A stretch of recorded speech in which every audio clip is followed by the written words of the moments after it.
Hello मेरे प्यारे viewers, कैसे हैं आप सभी लोग। आशा करती हूँ आप सभी लोग अच्छे होंगे।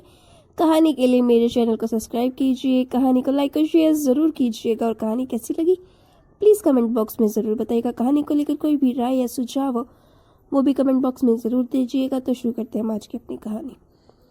वानी अपनी 20 दिन की बच्ची को गोद में चिपकाए हुई थी। ऑपरेशन के द्वारा उसका जन्म हुआ था और वाणी को बहुत दर्द हो रहा था। वाणी बहुत परेशान थी क्योंकि बच्ची बहुत रो रही थी। कोई भी उसकी मदद करने के लिए कमरे के भीतर नहीं आ रहा था। उसका पति शुभम तो बेटी पैदा होने के 10 दिन के बाद ही काम पर वापस चला गया था और वह ससुराल में अकेली पड़ गई थी। कहने को तो ससुराल में उसकी सास, ननंद, ससुर जी थे। अब ससुर जी तो 2 दिन भर घर से बाहर रहते थे और घर के मामलों में कुछ बोलते भी नहीं थे क्योंकि वह वैसे ही अपनी पत्नी से बहुत डरते थे। उनके आगे उनकी जुबान नहीं खुलती थी। सास और ननंद को जैसे उससे कोई मतलब ही नहीं था।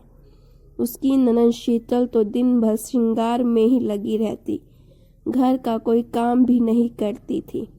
लेकिन अब जब भाभी आ गई थी, काम और बढ़ गया था। तब माँ के साथ मिलकर उसे भी काम करना पड़ रहा था, इसीलिए वह थोड़ी चिड़चिड़ी सी हो गई थी। ऊपर से उसकी माँ दिन रात बहू के खिलाफ कुछ ना कुछ बोलती रहती क्योंकि उसने एक बेटी को जन्म दिया था। तो शीतल भी अपनी भाभी से बहुत खिंची खिंची रहती थी। उस घर में वाणी को कोई प्रेम, सम्मान और परवाह नहीं मिल रही थी। उसने 1-2 बार जब अपने पति से बात की तब उसने भी उसे ही डांट दिया कि ऐसे समय में माँ का काम बढ़ गया है, इसीलिए वह थोड़ी चिड़चिड़ी हो गई है। तुम आराम से वहाँ पर रहो ना। लेकिन उसके साथ कितना गंदा व्यवहार हो रहा था। वह तो शुभम को बताकर भी कुछ हासिल नहीं कर पा रही थी क्योंकि शुभम को लग रहा था उसकी माँ बहुत अच्छी है और उसकी पत्नी को ही कोई गलतफहमी हो गई है। अभी भी रसोई में चाय बनने की खुशबू आ रही थी। दोपहर के खाने में उसकी सास ने 1 कटोरी पानी वाली दाल दे दी थी। तब से वह भूखी ही थी। अभी उसे चाय पीने की इच्छा हो रही थी।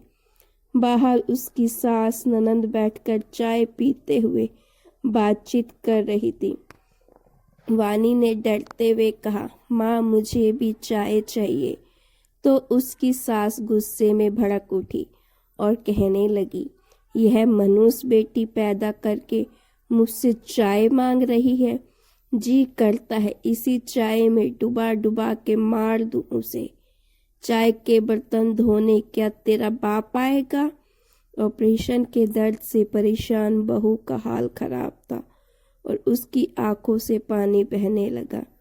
फिर बहू ने भरी हुई आवाज में कहा, कोई बात नहीं मम्मी जी, मुझे चाय नहीं चाहिए। इतना कहकर वाणी सुबकने लगी तो उसकी सास बहू से गुस्से में चिल्लाते हुए कहने लगी, अरे मैंने तो तुझे रोने के लिए नहीं कहा। आज शाम तुझे खाना चाहिए तो चुपचाप रसोई में जा और सारे झूठे बर्तन साफ कर। वाणी से ठीक से खड़ा भी नहीं हुआ जा रहा था तो भला वह रसोई में जाकर बर्तन कैसे मांज सकती थी। जब उसे भूख सहन नहीं हुई तब उसे याद आया कि उसकी माँ उससे मिलने आई थी। तब उसकी माँ ने एक डिब्बा लड्डू लेकर आई थी। उसने वह लड्डू बगल वाले टेबल के दराज में रख दिए थे। उसने दराज खोलकर लड्डू निकाले। जैसे ही लड्डू खाने लगी उसकी सास हुए उसके कमरे में चली गई। उसे लड्डू खाते हुए देखा, उसकी सास ने उसके हाथ से लड्डू छीन लिया। उसकी ननद ने लड्डू वाला डिब्बा भी उसके हाथ से ले लिया। उसकी सास गुस्से में कहने लगी, बहू सिंक के झूठे बर्तन तुम्हारे लिए हैं, जाओ अपना काम करो। और यह लड्डू हमें दे दो, यह लड्डू हमारे लिए है। वैसे भी तुमने बेटी पैदा की है तो तुम बेकार में ये लड्डू खाने की ज़रूरत नहीं है। अगर तुमने बेटा पैदा किया होता तो हम खुद तुम्हारे लिए ड्राई फ्रूट्स वाले लड्डू बना देते, लेकिन बेटी पैदा की है, पहले ही डिलीवरी में तुम्हारा ऑपरेशन हो गया। 9 महीने तुम्हारी तबीयत इतनी खराब रही, पता नहीं तुम्हारा शरीर दोबारा माँ बनने के लायक बन भी पाएगा या नहीं। मेरे कुल का नाम आगे कैसे बढ़ेगा। वानी रो पड़ी और कहने लगी, आपको ना तो मेरी हालत से कोई मतलब है और ना ही अपनी पोती से, बस आपको अपने कुल के नाम की पड़ी है। मैंने सुना था मेरे गर्भ अवस्था के दौरान आप घर में यही बात भी कह रही थी कि अगर इस दौरान मुझे कुछ हो गया तो आप अपने बेटे की शादी किसी स्वस्थ अच्छी लड़की से करवाएंगे। अरे शादी से पहले ही आप सारे जांच करवा लेंगे क्या कि लड़की स्वस्थ है या नहीं। कहते कहते वह रो पड़ी। उसकी सास गुस्से में बड़बड़ाते हुए कहने लगी, तेरी जुबान आज कुछ ज़्यादा ही चलने लगी है। मेरे ही बनाया हुआ खा रही है और मुझ पर ही चिल्ला रही है। रुक जा, आज शाम से तेरा दाना पानी बंद कर देती हूँ, तब तुझे समझ में आएगा। इतना कहकर वो गुस्से में पैर पटकते हुए कमरे से बाहर चली गई। उसकी ननंद शीतल हस्तप्रभ सी खड़ी रह गई। उसे भाभी की बात बहुत गहरे तक छू गई थी। वह सोचने लगी कि मैं भी एक लड़की हूँ तो क्या मेरे जन्म पर भी मेरी माँ ऐसे ही दुखी हुई होगी। जब माँ की सोच ऐसी है तो मेरे लिए भी कहीं न कहीं उनके मन में कोई नफरत तो नहीं है। उसकी आंखों से थोड़े से आंसू आ गए थे। तभी से उसकी माँ बाहर चिल्लाते हुए बोली, शीतल तू वहाँ खड़े खड़े क्या कर रही है, जल्दी से बाहर आ। शीतल को और कुछ नहीं सूझा तो उसने जल्दी से 4 लड्डू निकाल कर अपनी भाभी के हाथ में दबा दिए और लड्डुओं का डिब्बा लेकर वहां से चली गई, क्योंकि अगर वह डब्बा लेकर नहीं जाती तो उसकी माँ उसे बहुत डांटती। जब वो बाहर आई, आज उसकी भाभी के लिए खाना नहीं बना था। उसे बहुत घबराहट सी महसूस हो रही थी। आज वह बहुत चुप थी। उसकी माँ तो बस बहू की शिकायतें ही की जा रही थी, लेकिन वह एकदम खामोश थी। रात को जब माँ खाना खाकर कमरे में चली गई तो शीतल चुपचाप अपने हिस्से का खाना अपनी भाभी के सामने ले जाकर रख देती है। उसकी भाभी आश्चर्यचकित होकर उसे देखने लगती है तो शीतल कहने लगती है, भाभी मुझे माफ कर देना। एक औरत होते हुए भी मैं आपके साथ बड़ा बुरा व्यवहार किया। अगर आप मुझे माफ नहीं करोगे तो हो सकता है कल को मुझे मेरे पाप की सजा मिले। इतना कहते कहते हुए रो पड़ी तो वानी कहने लगी, शीतल मुझे बहुत जोर से भूख लगी थी। तुमने एक भूखे को भोजन देने का पुण्य प्राप्त किया है तो तुम्हें कोई पाप नहीं लगेगा। वैसे भी तुम जो भी कर रही हो अपनी माँ के बहकावे में आकर और नादानी में कर रही थी। मुझे खुशी है कि तुम्हें अपनी गलती का एहसास हो गया। अच्छा बताओ, तुमने खाना खाया है या नहीं खाया है क्या? शीतल खामोश खड़ी रही तो वानी का मन भर आया। वह कहने लगी, पगली तुम खुद भूखे रहकर मुझे खाना खिलाने आई थी। अब हम दोनों साथ में खाना खा लेते हैं। उसने जिद करके उसे भी अपने पास बिठा लिया। फिर दोनों ने मिलकर खाना खाया। शीतल कहने लगी, भाभी मैं भैया को फोन करके सब बता दूंगी। आपको यहाँ इतनी तकलीफ में रहने नहीं दूंगी। वानी ने प्यार से उसे अपने गले से लगा लिया। वैसे तो वह जब भी अपनी परेशानियों के बारे में शुभम को बताती तो शुभम अपनी माँ से कुछ कहता तो उसकी माँ उसे कहती कि बहू तो ऐसे ही कुछ भी सोचती रहती है, उसे कोई गलतफहमी हो गई है। लेकिन आज जब शीतल ने शुभम को फ़ोन करके सब कुछ बताया तो शुभम का खून खोल उठा। उसकी पत्नी के साथ इतना गलत व्यवहार किया जा रहा है। वो 2 दिन के बाद ही घर चला गया।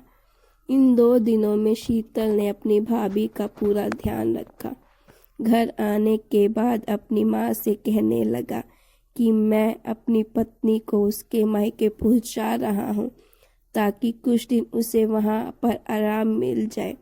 तब उसकी माँ मुंह बनाते हुए कहने लगी, ये महारानी तो यहाँ बिस्तर ही तोड़ रही है, कौन सा काम करती है यहाँ पर जो तुझे इसे आराम देने के लिए मायके भेजना पड़े। इस पर शुभम कहने लगा, माँ वह तो आपको ईमान ही जाने कि आपने इसके साथ कैसा व्यवहार किया, लेकिन फिलहाल मुझे ज़्यादा छुट्टी नहीं मिली है और ना ही मैं वहाँ पर इसकी देखभाल कर पाऊँगा क्योंकि मुझे दिन भर ऑफिस के काम से बाहर ही रहना पड़ता है। इसीलिए मैंने फैसला कर लिया है कि अब ये कुछ दिनों के लिए अपनी माँ के घर रहने के लिए जाएगी। अपने बेटे को इस तरह बहू के पक्ष में बोलते हुए देखकर माँ नाराज हो गई, लेकिन शुभम को फिलहाल किसी बात की परवाह नहीं थी क्योंकि उसके लिए अभी पत्नी के स्वास्थ्य से बढ़कर कुछ नहीं था। उसकी पत्नी इन चंद दिनों में इतनी दुबली पतली और कमज़ोर हो गई थी कि उसका चेहरा देखकर शुभम को रोना आ रहा था। खैर माँ से लड़ झगड़ कर उसने अपनी पत्नी और बेटी के जरूरी सामान पैक किया और उसी ही दिन उसे ले जाकर मायके पहुंचा दिया। वैसे भी उसे पति के बिना ना तो मायके में अच्छा लगता ना ससुराल में, लेकिन फिर भी कम से कम यहाँ पर उसकी माँ थी तो उसकी देखभाल तो सही ढंग से होने वाली थी। 2 महीने के बाद शुभम अपनी पत्नी और बेटी को लेकर जब लोकेशन पर वापस आ गया, वाड़ी अब दिन भर अपनी बेटी को आराम से संभाल लेती थी। घर के कामों में शुभम पूरी मदद कर दिया करता था। उसे माँ के व्यवहार से बहुत चोट पहुँची थी, लेकिन फिर भी थी तो वह उसकी माँ ही। वह माँ का त्याग तो नहीं कर पाया, लेकिन हाँ अब उसने सोच लिया था कि अपनी पत्नी को कभी भी अकेले ससुराल में तो बिल्कुल भी नहीं छोड़ेगा। भविष्य में भी जब माँ का कोई ज़रूरत पड़ेगी तो मैं माँ को अपने घर पर बुला लेगा, लेकिन अपनी पत्नी को अकेला वहाँ पर नहीं जाने देगा। दोस्तों, बहुत से घरों में ऐसे लोग होते हैं जो बेटी के जन्म को अच्छा नहीं मानते, लेकिन उन्हें यह बात सोचनी चाहिए कि बेटा हो या बेटी, एक औरत जब उसे जन्म देती है तो उसका शरीर कमज़ोर हो जाता है, उसे मानसिक सहारे की ज़रूरत होती है। क्या लगता है, क्या एक बेटी के पैदा करने में कम दर्द होता है जो उसके साथ ऐसा भेदभाव किया जाता है? ऐसे में यदि शुभम के जैसे ही हो पति हो तो पत्नी की ज़िंदगी थोड़ा आसान हो जाती है, वरना तो वह पल उसे रो रो कर ही गुजारना पड़ता है। जो बहुओं से बेटा पैदा करने की उम्मीद करते हैं, बेटी पैदा करने पर नाराज़ होते हैं, उन्हें यह सोचना चाहिए जो बहू से बेटे पैदा करने की उम्मीद करे वह खुद एक बेटी ही है। अगर बेटियों का अस्तित्व नहीं होगा तो बेटे कहाँ से आएंगे? अपनी स्टोरी को लेकर राय ज़रूर देना आप।